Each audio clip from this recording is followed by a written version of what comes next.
We're live. Action.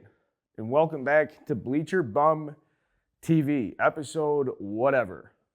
We've defined traditionally around Wrigley Field in Chicago bleacher bums, like the guys hanging out in the bleachers, having a couple cold ones, enjoying some baseball, cold weather. And that's kind of the theme of the show, right? We're going to have some fun. But the real bums are the people who run the Chicago Cubs. And Tom Ricketts and Crane Kenny. In the front office, you guys definitely have room to breathe because I know that you don't set the budget. I know, everybody, that they're not setting the budget. I'm not pointing my fucking finger at Judd Hoyer here. I just watched this team. I told you guys a couple weeks ago, they got 14 games coming up. They went 3-11 over the 14 games. Now, I said competitive would be fine, but if you can't fucking catch, you got to be able to hit. And if you can't fucking hit, you better be able to pitch. And what we're watching is some categorically awful fucking baseball. How's my voice sound? A little raspy? Up late last night, went to the Sunday night game against the Dodgers, an absolute fucking shit show, and we're going to get to that in a second. But first, I still got to get more steam off my chest. The Chicago Cubs should never have the 15th highest payroll in baseball while carrying the most expensive experience in Major League Baseball. That should just absolutely never happen. That discrepancy is horseshit, and that's on you, Tom Ricketts. You are a billionaire. You are a billionaire. You've gone out of your way to say you're a billionaire away from daddy's money, away from Joe's money, all right? Why aren't we spending any money? Why? I mean, we are. 150 payroll, 150 million, that's certainly a lot. But why does this team just absolutely fucking suck? It sucks. Alfonso Rivas, I'm sure he's a nice guy. He's starting on Sunday Night Baseball playing first base against the Dodgers. They're trotting out Freddie Freeman. Anthony Rizzo's fucking killing it in New York. This isn't a nostalgia thing, Tom. I'm just literally, and Danny, hold on a second. I'm taking a break to tell you, I don't want any fucking fancy graphics in this show. All right? We're going to get to a point where I'm going to ask you to cut and splice them.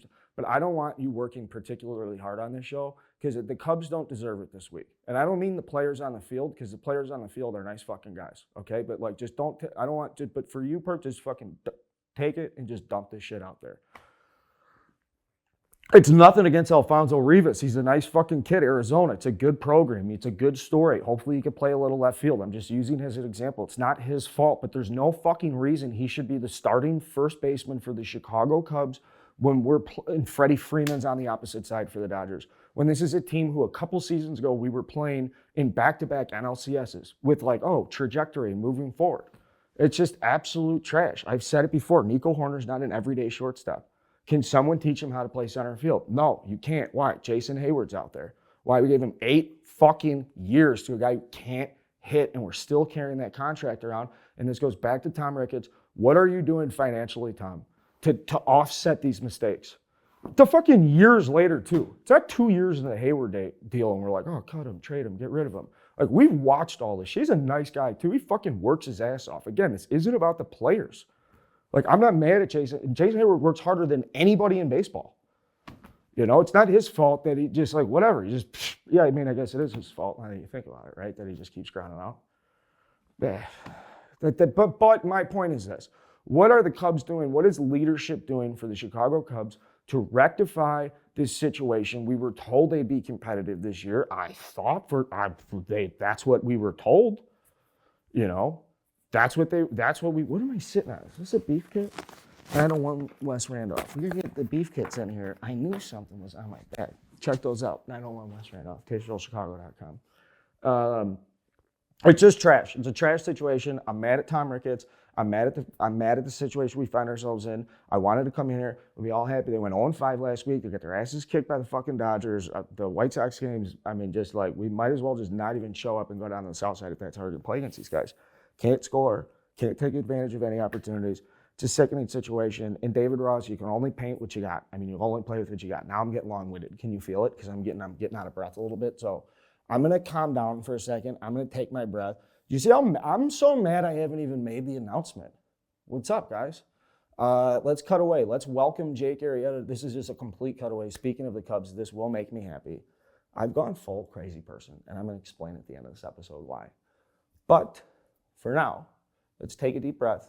Let's welcome Jake Arrieta to the Barstool Sports family and take it away. He retired and then unretired simultaneously.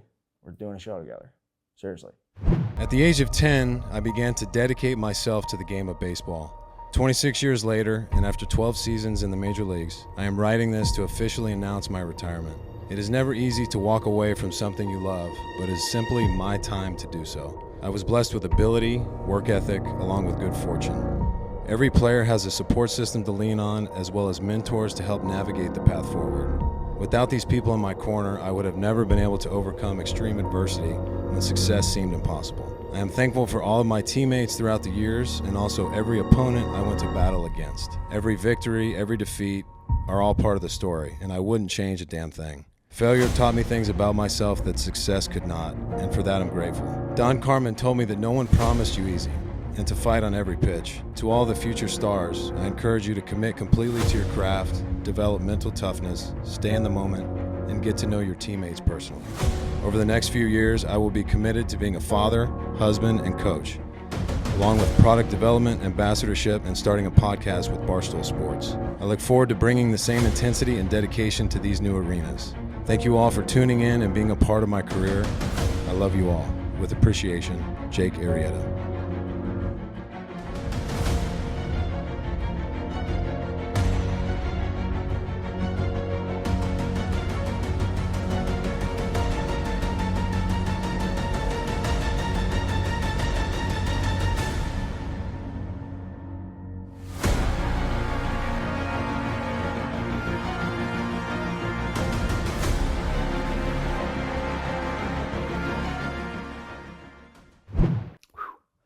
He's an absolute physical specimen. Did you see him doing the cable rows, the seated cable rows?